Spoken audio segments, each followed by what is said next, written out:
భారతదేశంలో అందున ఆంధ్రప్రదేశ్లో తయారైన తొలి షియామి స్మార్ట్ ఫోన్ను ఆ రాష్ట్ర ముఖ్యమంత్రి చంద్రబాబు విశాఖలో ఆవిష్కరించనున్నారు.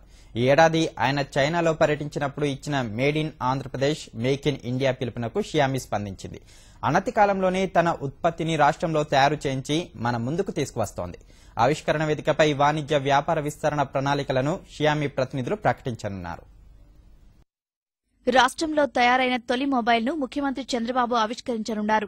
ఆంధ్రప్రదేశ్లో తయారీలో భాగంగా రాష్ట్రంలో రూపుదిద్దుకున్న తొలి షియామి చరవాణిని ముఖ్యమంత్రి విపణిలోకి విడుదల చేయనున్నారు. తైవాన్ కు చెందిన ఫాక్స్కాన్ సంస్థ చిత్తూరు శ్రీ సిటీలో ప్లాంట్ నెలకొల్పింది.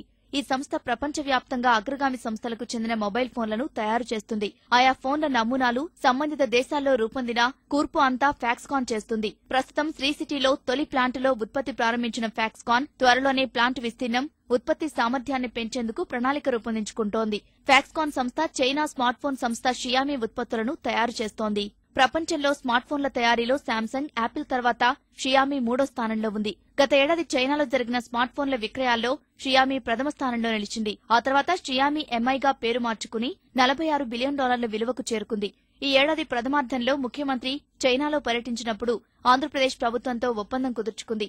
2017 కల్లా స్మార్ట్ ఫోన్ విక్రయాల్లో ప్రపంచంలో చైనా ప్రథమ స్థానంలో ఉంటుందని, ఆ తర్వాతి స్థానాన్ని భారత్ ఆక్రమిస్తుందని అంచనా. విశాఖలో ముఖ్యమంత్రి స్మార్ట్ ఫోన్ను ఆవిష్కరించే కార్యక్రమంలో షియామి ఇండియా సీఈఓ మను జైన్, ఉపాధ్యక్షుడు హ్యూగో బారా, భారత ప్రభుత్వం తరపున డీఐపీపీ కార్యదర్శి అమితాబ్ కాంత్ పాల్గొంటారు.